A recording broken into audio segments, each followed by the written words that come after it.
Have you ever felt like you were born without a niche? You know the feeling. It's that slight pang of anxiety when someone asks you the simplest, most terrifying question in the world. So, what do? For most people, that's an easy answer. They are a graphic designer. They are a nurse. They are an accountant. But for you, your mind is currently a browser with 47 tabs open, and at least 3 of them are playing music you can't quite find. You're into coding, but you also spent last night researching 14th century architecture. You're a marketing professional by day, but you're secretly halfway through a deep dive course on cognitive behavioral therapy, and you just bought a violin. Instead of feeling like a master of the universe, you probably feel like a jack of all trades, master of none. You feel flaky. You feel like you're constantly starting at zero while everyone else is miles ahead in their chosen lane. You've likely been told by parents, career counselors, or well-meaning friends that you need to pick a lane. We live in a world that worships specialization. We are told that the only way to succeed is to put on blinders, dig a very narrow hole, and stay there for 40 years. If you don't, you're labeled as unfocused or lacking grit. But here is the truth that the modern economy and traditional psychology often miss. That feeling of being scattered, it isn't a bug in your operating system. It's a feature. In fact, it might be your greatest competitive advantage. Today, we're going to talk about how to navigate having too many interests without losing your focus. We're going to turn your burden into your brand by understanding the science of the polymathic brain. Let's start by deconstructing the lie.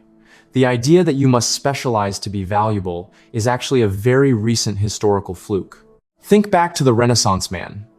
People like Leonardo da Vinci didn't see a wall between art and anatomy. To Leonardo, understanding how a tendon moved in a corpse was exactly what allowed him to paint the subtle tension in a hand on canvas. He wasn't distracted, he was integrated. The Industrial Revolution changed this. To make factories efficient, we needed humans to act like cogs. We needed people who could do one repetitive task perfectly. This gave birth to our current education system, a literal assembly line designed to produce specialists. But we no longer live in a factory world. We live in a world that is volatile, uncertain, complex, and ambiguous. The specialist's fragility versus the polymath's anti-fragility. In biology, there's a concept called niche specialization. Some animals are incredibly good at living in one specific tree, eating one specific leaf. They are masters of that niche. But if that tree goes extinct, the specialist dies. Then there are the generalists, crows, raccoons, humans. We aren't the best at any one thing, but we can pivot. In the career world, a hyper-specialist is fragile. If their specific software or industry is disrupted by AI, they are stuck. But you, the person with too many interests, you are anti-fragile. You don't just survive chaos. You thrive on it because you have a diverse portfolio of mental models to pull from. When you have multiple interests, you aren't starting over every time you try something new. You are idea stacking, and that is where true innovation happens. Why does your brain work this way? Why can't you just be normal and focus on one thing? It comes down to how your brain handles associative thinking. Most brains are built for depth-first processing. They find a path and follow it to the end. But the polymathic brain often excels at breadth-first processing. Your neural pathways are like a vast, interconnected subway system, rather than a single straight highway. 1. The cross-pollination effect. In neuroscience, we talk about synaptic plasticity. Every time you learn a new skill, say, learning how to cook a complex French meal, your brain creates new neural connections. Now, here's the magic. When you go back to your day job as a project manager, those cooking connections don't just disappear. Your brain begins to subconsciously apply the logic of mise en place, the culinary practice of prepping everything before you start, to your software development cycle. You begin to see patterns that a pure coder would never see. This is cross-pollination. It's the ability to take a solution from field A and apply it to a problem in field B. R. High latent inhibition. Many polymaths and highly creative people have what psychologists call lower latent inhibition. Latent inhibition is the brain's ability to filter out irrelevant information.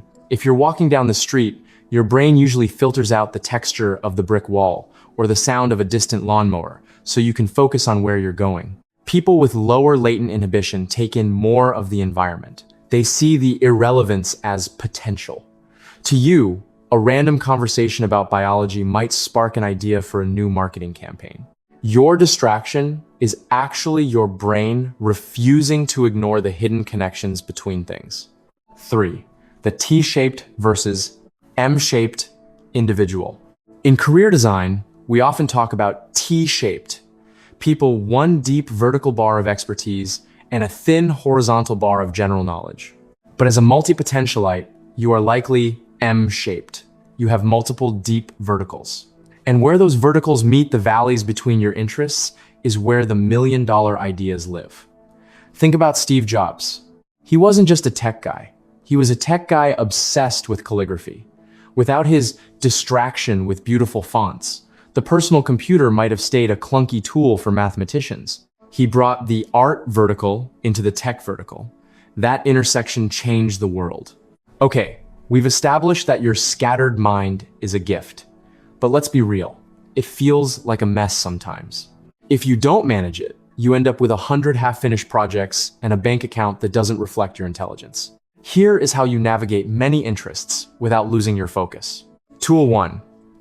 The sequential polymathy strategy. The biggest mistake we make is trying to do everything at once. That leads to the blur, where you spend 2 hours on 5 different things and move the needle on none of them. Instead, practice sequential polymathy. Pick an anchor.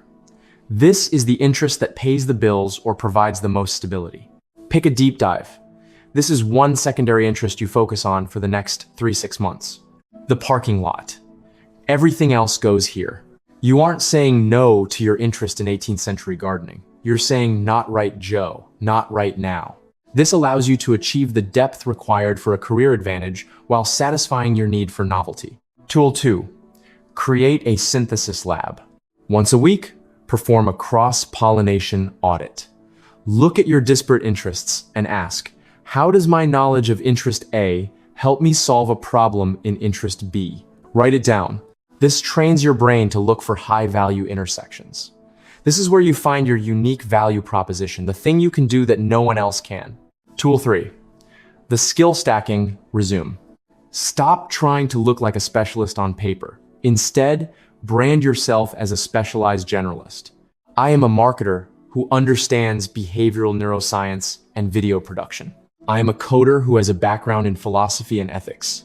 When you stack 3 average skills together, you become the top 1% in the world at that specific combination. I want to offer a quick reality check.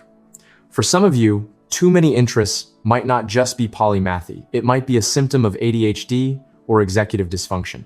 If your interest hopping is accompanied by extreme difficulty in basic life tasks like paying bills or keeping a calendar, or if you find yourself starting things solely for a dopamine hit and then crashing into depression, when the novelty wears off, please be kind to yourself.